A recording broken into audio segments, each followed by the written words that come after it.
Tu aimerais apprendre des techniques pour mieux parler et échanger avec les autres, pour mieux leur plaire et pour réussir à amener les gens à penser comme toi. Et pourquoi pas même devenir un grand leader. Un grand leader inspirant et impactant et que l'on aime suivre. Si c'est ce que tu cherches, je ne te propose pas une, ni deux, ni trois techniques. Je te propose 30 techniques différentes, toutes extraites de ce livre pour entrepreneurs que nous allons découvrir aujourd'hui. Un livre très célèbre, vieux de plus de 80 ans, dont tu as sûrement et sans doute déjà entendu parler. Comment se faire des amis et influencer les autres. Allez, c'est parti! Et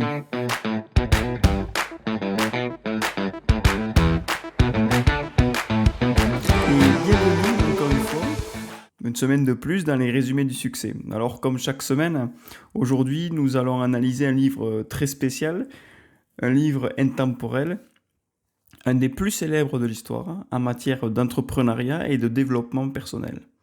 Ce livre, il a été publié en 1936. Il a été écrit par Dale Carnegie, un homme né à la fin du 19e siècle, issu du monde rural. Il a été d'abord vendeur, ensuite acteur, mais surtout, ensuite, il a commencé à se faire connaître pour son enseignement. Il enseignait à comment parler en public. Et ça, c'est intéressant. On a déjà vu une vidéo sur le sujet, mais celle-ci risque d'être beaucoup plus intéressante. À l'époque, il n'existait aucun cours formel pour apprendre à parler. Il a su combler ce besoin sur le marché. Il a trouvé un besoin, il s'est adapté au besoin et il a enseigné comment parler en public. En enseignant aux autres entrepreneurs comment mieux s'exprimer devant un auditoire. Il s'est basé sur ses expériences, ses enseignements, et donc il a créé son premier livre. Il est orienté ce livre vers des techniques de communication pour les chefs d'entreprise. Alors suite à ce livre, sa renommée s'est alors beaucoup développée, avec de plus en plus de cours et d'ateliers. Et en 1936, donc, il publie ce livre « Comment se faire des amis et influencer les autres », qui rencontre un succès mondial et sans précédent. Un tel succès, en fait, que même 80 ans plus tard, ce livre continue d'être lu et il est recommandé dans toutes les listes de développement personnel et d'entrepreneuriat.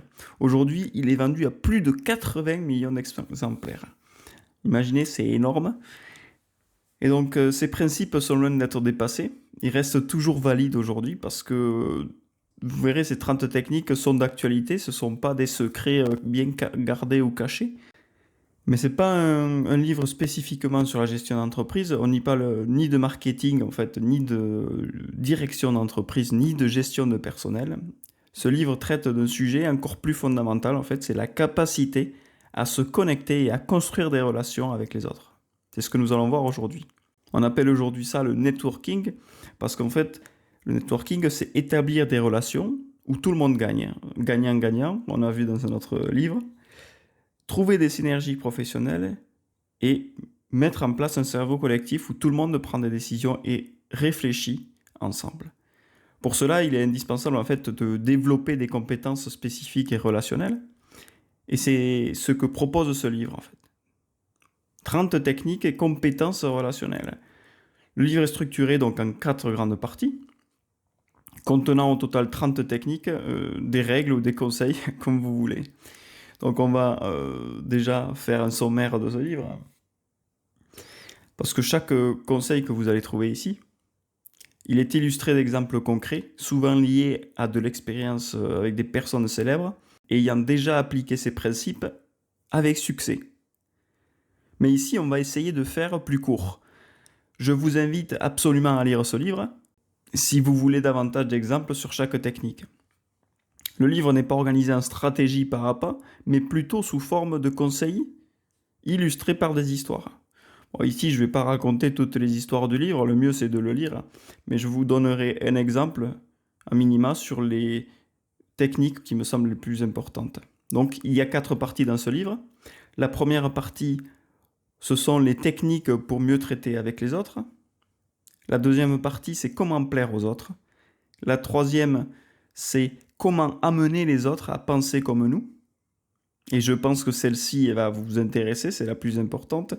Et la quatrième partie, c'est les règles pour devenir un bon leader. Un leader respectueux, qui n'humilie pas les autres, il ne gère pas les ressentiments, mais qui va inspirer naturellement. Donc avant de rentrer dans le vif du sujet, Dale Carnegie précise dans son introduction qu'il existe une idée principale à tout le livre.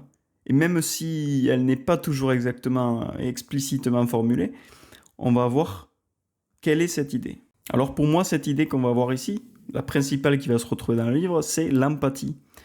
Être empathique avec les autres, chercher à comprendre les autres, les traiter avec respect et viser aussi des relations gagnant-gagnant. Chaque conseil de ce livre découle, à mon avis, de cette approche empathique. C'est donc la règle d'or à suivre tout au long de la lecture et de la pratique. Donc, souviens-toi que dans ce livre, on va avoir beaucoup d'empathie. Nous allons maintenant plonger dans le contenu du livre, 30 règles que nous allons examiner rapidement, mais attentivement, parce que je ne pourrais pas rentrer dans les détails, il est tellement vaste ce livre. Je vais souligner quelques exemples quand ce sera pertinent.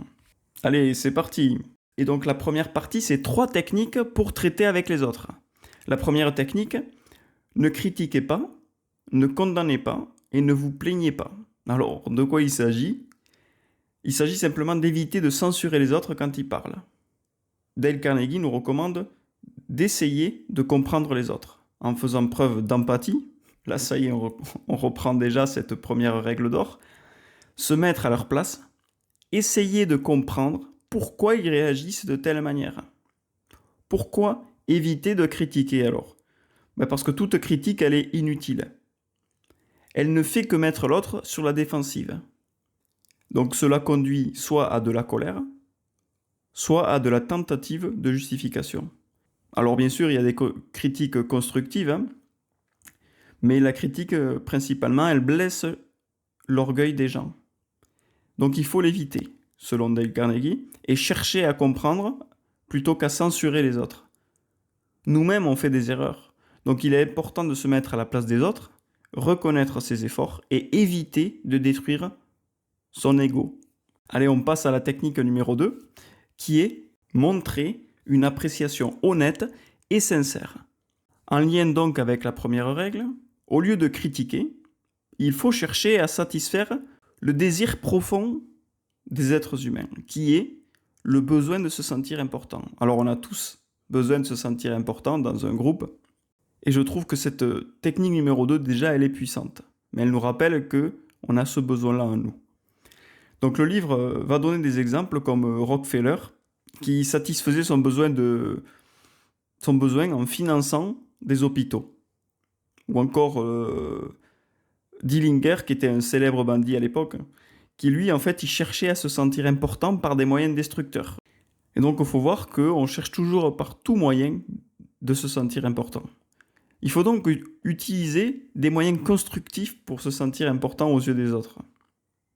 Et montrer aux autres aussi qu'ils sont importants. Pas de flatterie, hein, parce que parfois la flatterie est fausse et même ça paraît nuisible, mais par une appréciation sincère de leur qualité. Charles Schwab, qui était un célèbre homme d'affaires et courtier en services bancaires, il disait souvent que le plus grand bien qu'il possédait, c'était sa capacité à susciter de l'enthousiasme chez les autres. La meilleure façon de développer ce qu'il y a de meilleur chez un homme, c'est par l'appréciation et l'encouragement. Donc, il ajoutait aussi qu'il ne critiquait jamais personne. Selon lui, il vaut mieux encourager et motiver que de critiquer, car pour lui, encourager et motiver, c'était la clé pour obtenir le meilleur de chacun d'entre nous.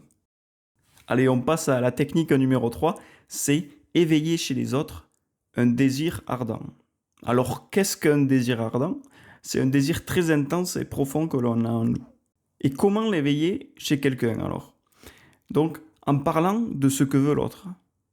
C'est essentiel pour réussir dans la vie professionnelle et commerciale et même personnelle, plutôt que de parler de soi-même, par exemple de ce que l'on veut obtenir. Dans une conversation, on va se concentrer sur ce que l'autre souhaite et comment il souhaite l'obtenir et comment on peut l'aider aussi à l'obtenir. Donc, ce principe-là, cette technique d'éveiller chez les autres un désir ardent, ça s'applique aussi autant aux entreprises, aux vendeurs et même aux personnes à la recherche d'un emploi. Enfin, à tout le monde, quoi. On peut l'appliquer tous les jours. Donc c'est en répondant aux désirs profonds des autres que l'on construit en fait de véritables relations et que l'on construit aussi notre réussite. Donc on a vu ici dans cette première partie 3 techniques. La technique numéro 1, c'était ne critique pas les autres, ne condamne pas et ne te plains pas. La deuxième technique, montrer une appréciation honnête et sincère. Il vaut mieux encourager et motiver que critiquer. Et la troisième technique, c'était éveiller chez les autres un désir ardent. Allez, c'est parti pour la deuxième grosse partie de ce livre. Et donc ici, on aura 6 manières de plaire aux autres, avec 6 règles fondamentales. Allez, on commence avec la première règle. Intéressez-vous sincèrement aux autres. Bien, quand tu vas rencontrer quelqu'un, commence par t'intéresser à ce qui l'intéresse, à ses goûts, à ses passions. Pose des questions sincères. Cela crée rapidement une connexion empathique. On en revient à cette règle d'or encore. On peut gagner plus d'amis en 2 mois en s'intéressant sincèrement aux autres qu'en 2 ans en essayant d'intéresser les autres à soi-même. Et ça, c'est super puissant. On aime toujours que les gens parlent de ce que l'on aime. On aime parler de ce que l'on aime aussi, bien sûr. Donc, on doit poser des questions quand on communique avec les gens pour s'intéresser à eux. Et eux, ils vont automatiquement aimer parler d'eux-mêmes. La règle numéro 2, elle est très simple. Vraiment, on doit l'utiliser tous les jours. Et c'est souriez. C'est l'une des choses les plus simples et puissantes pour faire bonne impression. Parce que quand tu commences une communication en souriant, c'est que déjà tu es positif. Parce que tout repose en fait, toute communication humaine passe par l'expression non verbale. Plus encore que sur les mots. Un sourire sincère est un moyen immédiat d'améliorer les relations. Si vous avez une relation qui est un peu tendue, mais souriez, ça fait vraiment du bien. Même si vous n'avez pas envie de sourire, forcez-vous. Tu peux même commencer maintenant, si tu prends 5 minutes et tu te mets à sourire. Automatiquement, tu vas te sentir déjà un peu mieux. Imagine si tu le répètes toute la journée. Allez, souris. Donc, cela influence positivement ton humeur, en fait. Alors, Tony Robbins, que vous connaissez peut-être, ce célèbre orateur, il disait que rien qu'en changeant ta posture physique, en te redressant et en souriant, ça pouvait changer tout ton état d'esprit. Alors imagine si tu prends du temps tous les jours pour faire ça, je pense que ça peut changer ta vie et toutes tes relations autour de toi. Et la technique numéro 3, c'est retenez le nom des personnes. Je ne sais pas si à vous ça vous arrive, mais quand j'entends mon nom dans une conversation, je me retourne, même si ce n'est pas mon nom, même si ce n'est pas moi-même, pardon, mon nom si c'est le mien. Et en fait, et tu te sens comme si c'était agréable en fait d'entendre ton propre nom.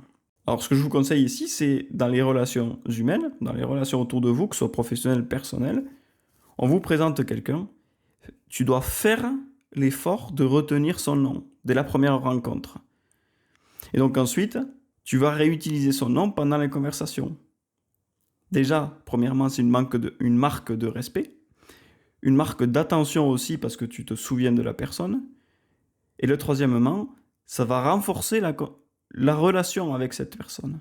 Allez, la règle numéro 4, c'est être un bon auditeur. Tu dois écouter réellement les autres quand ils parlent.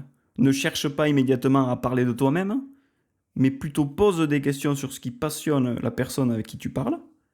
Tu vas l'encourager à parler de lui-même, mais surtout tu vas écouter ce qu'il dit, parce qu'une bonne écoute renforce les relations. Si tu l'écoutes, tu pourras mieux répondre à ses besoins, à ses questions qu'il aura, et même toi, tu pourras lui poser de questions plus pertinentes.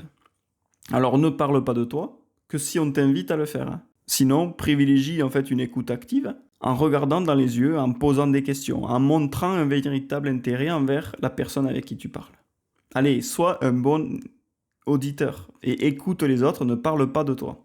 La règle numéro 5, c'est parler de ce qui intéresse les autres. Pour établir un lien plutôt sincère avec quelqu'un, on l'a dit tout à l'heure, il fallait s'intéresser aux autres. Mais on va s'intéresser à ce qui les passionne. Parce que quand on parle de ce que l'autre aime, il se sent écouté, il se sent valorisé, Et l'échange alors avec lui sera plus naturel. Alors ce n'est pas de la manipulation, hein. On parle ici d'attention, d'être attentif à ce que dit l'autre, à comment il se sent vis-à-vis de tel ou tel sujet. C'est aussi une manière puissante de créer une connexion authentique parce que en fait, tu vas être sincère avec lui, tu vas comprendre ce qui lui passionne et toi, tu vas poser des questions en ce sens parce que les gens aiment parler d'eux-mêmes et de ce qui les passionne.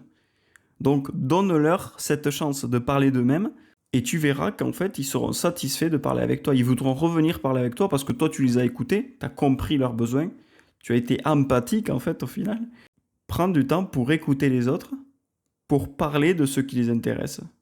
Allez, la règle numéro 6, c'est faire ressentir aux autres qu'ils sont importants et tu dois le faire sincèrement. On est dans les 6 manières de plaire aux autres, donc forcément celle-ci, faire sentir les autres qui sont importants, c'est important. Donc, chaque personne veut se sentir valorisée. Donc, on l'a vu dans la partie précédente, dans la règle précédente. On aime être valorisé. Eh bien, on va reconnaître dans ce sens ce que les autres font de bien. On doit montrer qu'on estime ce qu'ils font. Et en fait, ils se souviendront de nous, comme de quelqu'un qui écoute, qui est attentif, qui est sincère. On doit montrer leur estime. Montrer ce qu'ils font de bien, on doit faire en sorte que l'autre se sente important. Donc cette reconnaissance, en fait, elle ne coûte rien, mais elle crée des liens très puissants. Donc il ne s'agit pas de flatterie non plus, mais d'attention réelle portée à l'autre. Donc si quelqu'un interrompt, par exemple, une discussion pour apporter une idée, au lieu de lui manquer de respect et de lui dire « tu attends ton tour pour parler », non, on va accueillir son intervention avec respect. Donc cela montre que tu prends en compte sa parole au sérieux et que ça renforce aussi sa relation avec toi au lieu de créer de la distance et de la frustration. Et voilà, on a terminé pour la partie 2. Donc ici, on a vu 6 règles. La première, c'était s'intéresser sincèrement aux autres. La deuxième, c'était sourire.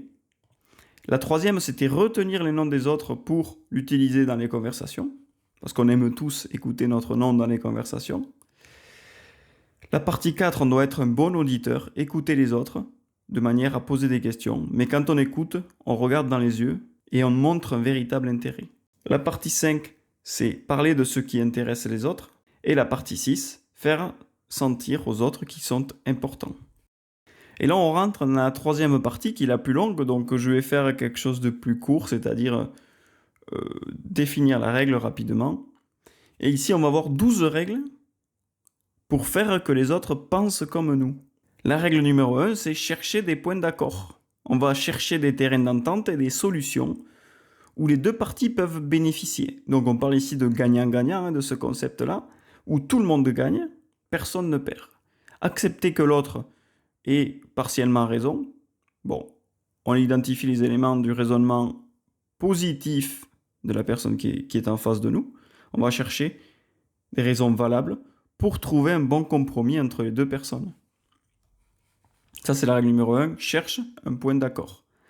La règle numéro 2, donc, c'est respecter les opinions des autres. On ne va jamais dire à quelqu'un qu'il a tort directement. Mais on va utiliser des approches plutôt indirectes, plus douces, pour exprimer des désaccords, en montrant que d'autres solutions sont possibles, par exemple. Au lieu de dire non, là tu as tort, ben tiens, c'est possible qu'on ait, avec ton idée là, tu as dit ça, bon, mais peut-être qu'on peut faire quelque chose avec ça et créer une nouvelle solution à ce problème. On doit accepter la possibilité qu'on peut aussi être dans l'erreur. Donc, règle numéro 2, respecter les autres et utiliser les opinions des autres, même si elles sont négatives, en notre faveur. La règle numéro 3, c'est reconnaître rapidement ses erreurs. Donc, lorsqu'on se trompe, et c'est souvent, il est important en fait de l'admettre qu'on s'est trompé, rapidement et même ouvertement à tout le monde. Parce que si tu ne le fais pas toi, ben peut-être que quelqu'un va trouver ton erreur et ça va mal se terminer. Donc, fais une introspection, détecte tes erreurs et admets-les devant tout le monde. Cela permet en fait d'éviter des reproches et montre une attitude honnête envers toi-même et envers les autres. Donc, règle numéro 3, reconnais tes erreurs. Allez, on passe à la règle numéro 4, qui est commencer les conversations de manière amicale. Donc, par exemple, tu as une réunion où tu as un repas avec ta famille, eh ben, tu vas commencer avec des compliments et des propos positifs, ou par une blague, par exemple. Même en cas de mécontentement. Bon, ça fait longtemps que vous rencontrez pas, vous faites pas de repas avec votre famille, et c'est un peu tendu les relations, et toi, tu vas commencer alors à aborder la conversation au moment où c'est plat, où il n'y a pas de communication. Tu vas peut-être dire une blague, sourire, faire un compliment à quelqu'un, même en cas de mécontentement. Donc cela va ouvrir la voie à une discussion plus fluide et qui va éviter à l'autre de se mettre sur la défensive. Donc tu dois commencer tes conversations de manière amicale. Règle numéro 5, utilise la technique de Socrate. Alors quelle est cette technique? En fait, Socrate disait qu'il faut poser des questions aux autres, où l'autre sera obligé de dire oui, afin de créer une série d'affirmations positives en quelque sorte.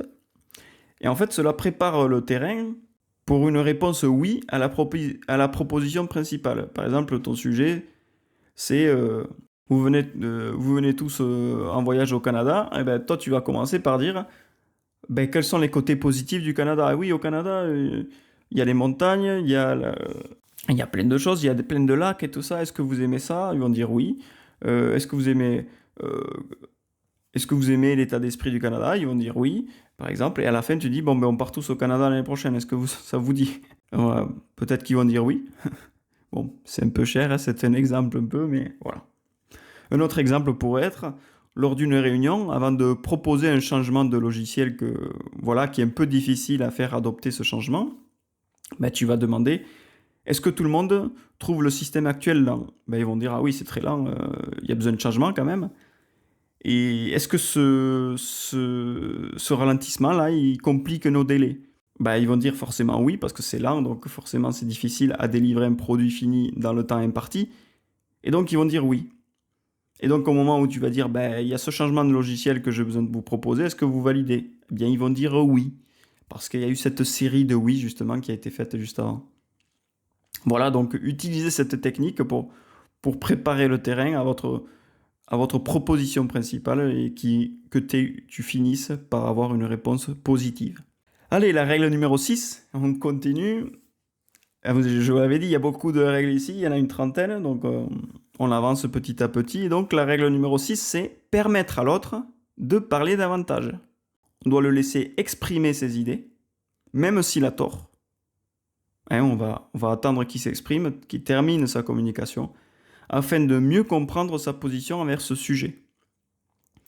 On va pas l'interrompre, mais on va le corriger respectueusement après que l'autre ait terminé de parler.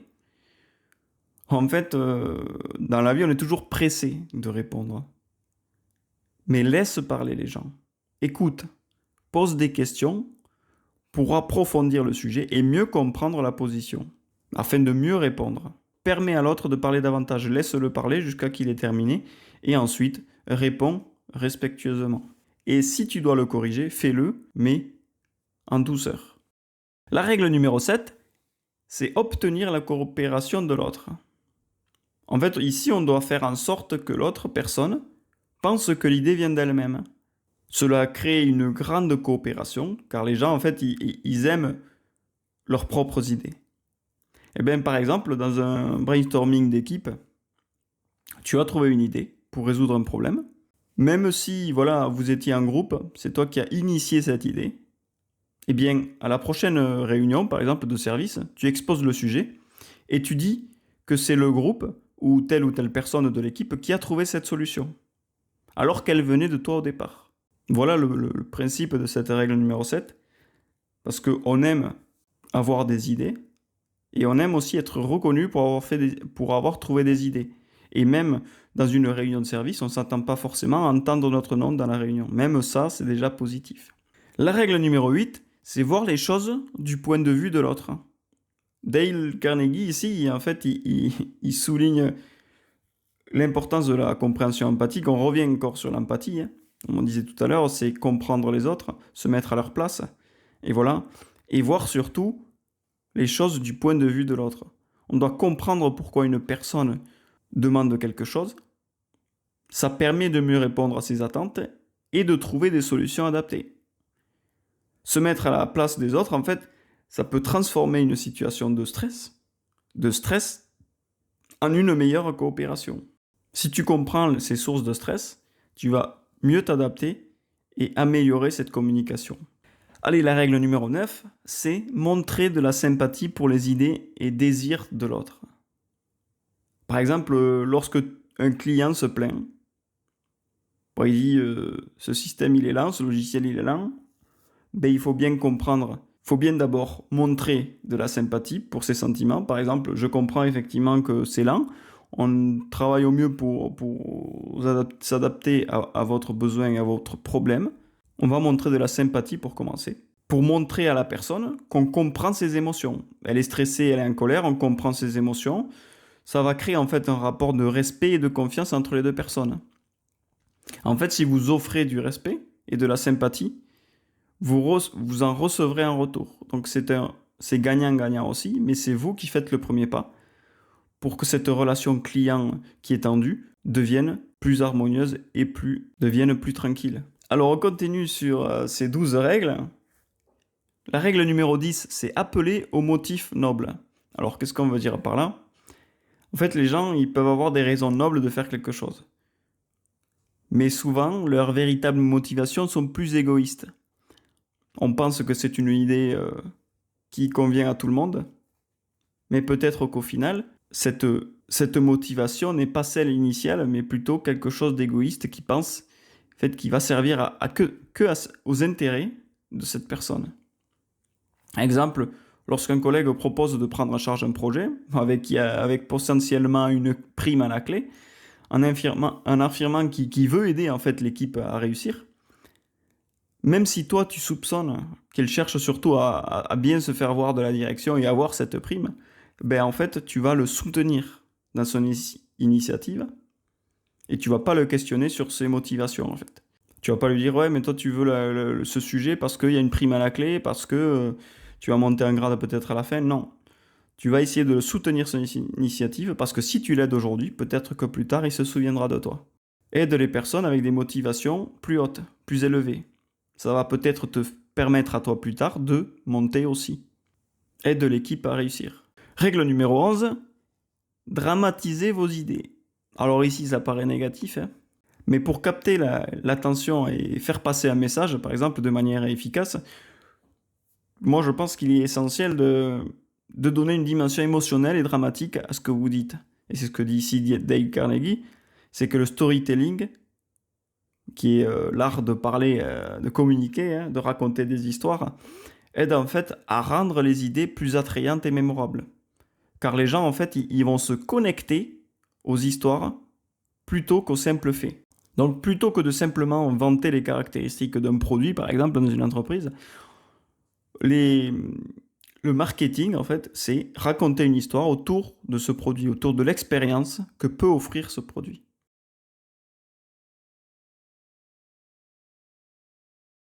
Allez, on passe à la règle numéro 12, qui est lancer un défi amical. Ici, ça va permettre de stimuler la compétitivité. Donc, si les autres méthodes qu'on a vues au vent ne fonctionnent pas, ce qui est intéressant, c'est de stimuler la compétition pour avoir un moyen, en fait, peut-être efficace d'encourager la productivité. Si on a une compétition avec son collègue, je dois terminer rapidement ce travail. Tu vas peut-être mettre en place des KPI, des indicateurs de performance sur l'équipe qui vont permettre de dire on est à ce niveau-là, il faut dépasser ce chiffre. Donc ça va permettre aux équipes de savoir où ils en sont et de célébrer les réussites, et même ça peut motiver les autres à s'améliorer. On vient d'en terminer avec cette partie 3. Et donc, dans ces 12 règles, dans cette troisième partie, dans ces 12 règles, pour faire que les autres pensent comme toi, on a vu 12 règles. Donc, la première, c'était chercher des points d'accord. La deuxième, respecter les opinions des autres. Accepter la possibilité qu'on peut aussi faire des erreurs. La troisième, c'était reconnaître rapidement ses erreurs. Ensuite, on a vu commencer les conversations de manière amicale, avec des propos positifs, des compliments, un sourire. Ensuite, la règle numéro 5, utiliser la technique du oui. Poser des questions auxquelles on aura forcément une réponse positive pour ensuite poser la grosse question de sujet, proposition principale, où on veut obtenir un oui. Cette succession de oui va permettre d'avoir un oui à la proposition principale. Ensuite, on a vu la règle permettre à l'autre de parler davantage, le laisser s'exprimer en fait de ses idées, même s'il a tort, pour mieux comprendre sa position sur le sujet. Règle numéro 7, obtenir la coopération des autres. La 8, c'est voir les choses du point de vue de l'autre, comprendre pourquoi une personne demande telle ou telle chose. La 9, c'était montrer de la sympathie pour les idées et les désirs de l'autre. Lorsqu'un client se plaint, par exemple, se mettre à sa place, comprendre ses sentiments, afin de apporter un meilleur support. Et les 3 dernières règles qu'on a vues, appeler au motif noble, aider l'équipe à réussir, même si la motivation derrière sur un projet, c'est pas la bonne, on va quand même soutenir l'équipe. Ils veulent une augmentation, toi tu veux juste participer et les aider. Règle numéro 11, dramatiser vos idées. Donc là, c'est l'art du storytelling. Les gens se connectent mieux aux histoires qu'aux simples faits. La règle numéro 12, c'était lancer un défi amical, une compétition en équipe pour encourager la productivité. Donc ici, on va célébrer les réussites, ce qui va motiver en fait les autres à s'améliorer. Et on passe maintenant à la 4e partie et la dernière, avec 9 règles pour devenir un leader. On va commencer par une éloge sincère. C'est la première règle. L'importance de commencer par un compliment avant de critiquer. Dire que quelque chose de positif, par exemple, avant de donner une critique constructive. Car il est plus facile, en fait, d'accepter une critique après un compliment. La règle numéro 2, c'est critiquer indirectement. On a vu tout à l'heure que critiquer n'était pas bon, mais on va le faire plus en douceur, indirectement ou par une éloge. Et là, comment critiquer sans susciter, en fait, de réponses négatives? On va éviter d'utiliser des mots comme « mais », par exemple, qui engendrent une tension. Par exemple, tu vas dire « oh, je te remercie pour telle action, mais… » ça engendre de la tension derrière. Un exemple, « tu fais très bien cela, il serait bien de travailler aussi sur cette chose. » Tu n'as pas dit le « mais tu lui as donné une autre proposition. Parce que si tu aurais dit « tu fais très bien cela, mais il serait bien que tu travailles sur ça et que tu t'améliores sur ça. » Non, je préfère dire « il serait bien » plutôt que « mais vraiment négatif, en fait, puisque c'est comme si tout ce que tu avais dit avant n'existait plus. Par exemple, un ouvrier qui, après avoir été indirectement critiqué par l'employeur, il commence à nettoyer et à organiser son espace de travail. Forcément, s'il a été critiqué, mais que derrière il a dit « tu travailles bien sur ça, mais j'aimerais bien que, tu vois, ton espace de travail il soit plus propre, tu serais mieux et tu travaillerais plus vite. » Donc il a proposé ça et l'ouvrier il s'est mis à le faire. Allez, la règle numéro 3, c'est parler de ses propres erreurs avant de critiquer celles des autres. Oui, si tu mets en avant tes erreurs à toi, ça permet de réduire en fait la distance entre les deux personnes et de favoriser une collaboration. Parce qu'il va dire « ah, cette erreur, je l'ai déjà faite moi aussi. » Donc en fait, ça permet de créer une liaison entre les deux personnes. La règle numéro 4, c'est poser des questions plutôt que de donner des ordres. Donc parce que d'habitude, on essaie de forcer à donner des ordres, mais c'est pas la meilleure manière de collaborer avec des gens, avec des personnes. Mais on va plutôt proposer des choses. Que penses-tu si ton espace de travail serait mieux agencé, plus propre, nettoyé, clean pour travailler? Est-ce que tu penses que ce serait mieux? Lui va dire, oui, c'est sûr, je travaillerai mieux. Lui, qu'est-ce qu'il va faire? Il va le faire. Alors que si tu aurais dit, ouais, il va falloir que tu me nettoies ça parce que c'est pas propre et tout ça, il va le prendre comme un ressentiment. Et donc, il va pas faire l'ordre que tu lui as donné. Il vaut mieux proposer. Ça va créer un environnement de collaboration plutôt que de confrontation. Allez, la règle numéro 5, c'est permettre à l'autre de sauver son prestige. Par exemple, si lors d'un licenciement ou d'une décision difficile dans une entreprise, il est important de préserver la dignité de l'autre personne. On va, par exemple, féliciter son travail effectué durant toutes ces années de travail. Et dire que voilà, c'était une pièce importante dans l'entreprise C'est afin que cette personne elle parte avec un sentiment positif. Féliciter le travail, même s'il y a eu du négatif, on va féliciter le côté positif. La règle numéro 6, c'est louer même les petits progrès. Donc il est essentiel de valoriser les progrès des gens et d'être généreux avec les compliments pour les encourager, donc continuer à travailler aussi bien, à partager aussi bien, à faire les choses aussi bien qu'ils le font. Moins de critiques et plus d'éloges. Ça va renforcer en fait les compliments, les comportements positifs. Donc on va valoriser les progrès des gens. Règle numéro 7, donc, c'est attribuer à l'autre une bonne réputation pour qu'il ou elle-même souhaite la maintenir. Bon, en fait, on va mettre l'accent sur les points forts. On va l'encourager surtout à maintenir ses efforts pour ne pas qu'il perde cette réputation, comme on vient de dire tout à l'heure. On va complimenter une personne pour ses qualités de vente, par exemple, même si elle traverse une période une mauvaise période, elle est un coup de mou, elle est fatiguée, elle est moins performante, mais on va la motiver pour conserver cette bonne réputation de réussite et renforcer ses points forts, pour qu'elle continue à y travailler dessus, même dans la difficulté. Ensuite, dans la règle suivante, c'est encourager et faire en sorte que les erreurs semblent faciles à corriger. Par exemple, lorsque quelqu'un fait une erreur, tu vas lui faire comprendre que cette erreur, elle est facilement corrigible. Par exemple, au lieu de critiquer durement et de dire tu pourrais mieux faire telle chose, tu vas lui dire je crois en toi pour améliorer ta capacité à le faire, je sais que tu peux y arriver. Cette erreur, je l'ai déjà commise, donc tu peux le faire, je sais que tu as une capacité de le faire. Tu vas encourager, faire en sorte que ces erreurs semblent faciles à corriger. Et la règle numéro 9, c'est s'assurer que l'autre personne se sente satisfaite d'avoir suivi vos suggestions. Donc quand tu vas proposer quelque chose comme on l'a vu tout à l'heure, il est important en fait que l'autre personne se sente bien dans sa décision, qu'elle ait bien fait le bon choix. Et donc tu vas donner des raisons valables dans les choix ou des propositions que tu as fait, et tu vas tenir compte des besoins de la personne et des opinions de cette personne pour améliorer la coopération.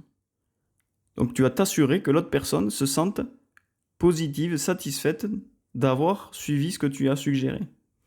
Et donc on arrive à la fin de cette partie 4 qui était la dernière. Ici on a vu 9 règles.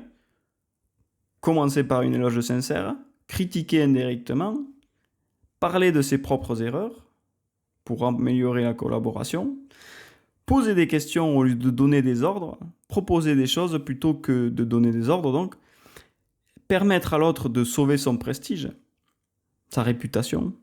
On va louer les petits progrès même s'ils sont minimes, mais encourager à progresser et à améliorer ses progrès. On va attribuer une bonne réputation à l'autre, louer ce qu'il a réussi. On va faire en sorte que les erreurs semblent faciles à corriger, en donnant des pistes d'amélioration par exemple. Et la règle numéro 9 et la dernière, c'était s'assurer que l'autre soit satisfait de suivre vos suggestions, qu'il soit content de faire ce que vous proposez. Alors je souligne ici cette partie 4 parce qu'il est important en fait d'appliquer ces règles, même si c'est une petite partie de ces règles, mais essaie de prendre ces quelques règles et d'en appliquer quelques-unes dans ton quotidien, même si c'est 5 minutes par jour. Ce sera mieux que de ne rien faire. Que ce soit en fait, tu peux les appliquer dans ton cadre professionnel, dans ta famille ou même avec tes amis. Et je t'invite aussi régulièrement à relire ces principes pour améliorer que ce soit ton leadership ou ta gestion des relations interpersonnelles, l'amélioration de tes relations avec ta famille. Donc même, je t'invite à réécouter ce podcast ou même si tu veux te procurer le livre, ce sera encore plus enrichissant puisqu'il y a des histoires à l'intérieur impactantes pour mieux amener ces règles vers de l'exemple plus concret. Alors ce livre n'est pas un simple manuel de communication, c'est une véritable philosophie de vie relationnelle. Ça va améliorer tes relations de manière pratique. Donc à travers ces 30 règles, 30 principes qu'on a vus dans ce résumé, Dale Carnegie nous enseigne en fait une vérité essentielle, parce qu'en fait, pour influencer les autres, il faut d'abord apprendre à les comprendre et à les connaître. On doit avoir de l'empathie, du respect. On doit écouter sincèrement et reconnaître les autres personnes de façon authentique. Être naturel dans les conversations. Ce sont là en fait les clés du leadership entrepreneurial aussi. Donc dans un monde où les relations sont souvent superficielles, guidées par intérêt personnel, égoïsme, comme on a vu tout à l'heure, on pense toujours à soi-même, mais il faut aussi penser à l'autre. Et le plus important, c'est l'autre, puisqu'au final, si on s'adapte à l'autre personne, qu'on comprend son besoin, qu'on est empathique, qu'on respecte les autres, qu'on écoute sincèrement ce que dit l'autre personne en face de nous, on commence déjà à créer des relations solides. Donc si tu appliques ces principes, même ponctuellement, hein, tu peux transformer ta carrière, même une entreprise et même toute ta vie. Alors que tu sois entrepreneur, manager ou simplement en quête de meilleures relations, hein, comme moi, n'oublie pas et n'oublie jamais cette règle d'or. Donc, traite les autres comme tu aimerais être traité, avec attention, bienveillance et authenticité. Ne traite pas les autres comme tu n'aimerais pas que l'on te traite. Comme le dirait Dale Carnegie lui-même, il dit « Tu peux faire bien plus d'amis en 2 mois en t'intéressant sincèrement aux autres qu'en 2 ans en essayant que les autres s'intéressent à vous. » Allez, je te remercie d'avoir écouté ce podcast jusqu'au bout. Je t'invite à t'abonner, à cliquer sur la cloche pour ne pas oublier, ne pas manquer nos prochains épisodes. Je t'invite également à commenter sur ce podcast qui a été assez complet, sur ces 30 règles. Si tu as une règle en particulier que tu souhaites approfondir ou des questions, je reste à ta disposition pour échanger avec toi sur le sujet. Allez, à la semaine prochaine pour un nouvel épisode.